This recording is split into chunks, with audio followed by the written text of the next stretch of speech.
الرباطة برد في طرف اللسان ما بتلفتوا له. تسأله سؤال بيرد لك رده سريع. قالوا جا وقف له في محطة بعدين جيعان فطور ما فطر، لقى البت بيعلى في جنيداد. قال لها بنتي جنيداد بكم؟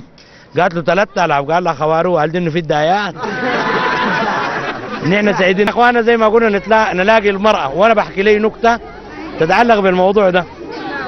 طبعا النسوان لما يشكرون بيبدعن المرأة بس علي لها بشداير الشكر بس. فقالوا دي واحدة من حبوباتنا دي عمرها 80 سنة غير الجمع والعطلات الرسمية، مرة كبيرة جاية الصيدلية دايرة حبوب رطوبة، الكرعين قايمات عليها الركب ويطقطقن والجسم تعبان، جايب العصاية من حالة ما محمل عليه العصاية صوتها ظاهر في البلاط كج كج. الناس اللي في الصيدلية جات اتلفتوا.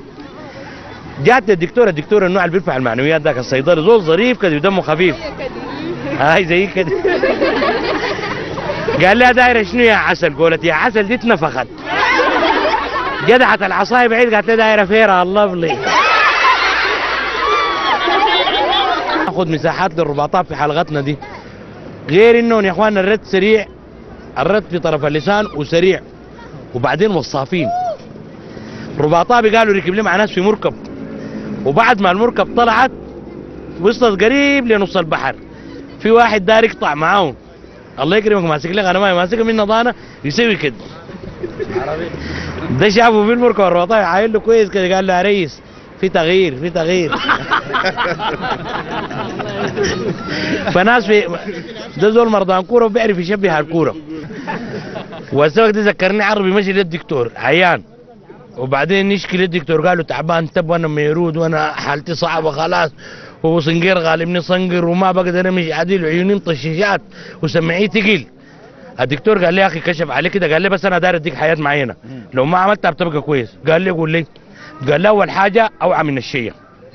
شوف الشيه الضان دي ما تاكلها، الكبده النيه ما تاكلها، جبنه مضفره ما تاكلها، سمك بلطي وعجل ما تاكله، بيض مسلوق ما تاكله. قال له هذول هو يجيبها وانا كان باكل ديل كله كان جيتك عيالي.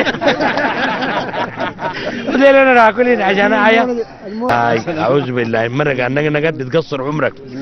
واحد قالوا رباطابي، بعدين المره نقدت معه وشاكلته في البيت، الشكل اللي رب السمك وقفت وزهج ومارقين له مشوار، قضبوا من بعض طب ركبوا العربيه وكتبكوا في الزلط ماشيين. جا واحد الله يكرمك سايق له بقر، جا قاعد على الزلط وقفون، وقفوا كده هي ما زعلانه منه، قالت تغيظ شويه، قالت له انقطعوا الزلط ديل بيقولك ليه البقر؟ طبعا حرقته ثبت عليها قال لها بالحين نسابتي. ردا طوالي هاي ردا ما رباطها بها بنقدر هذو.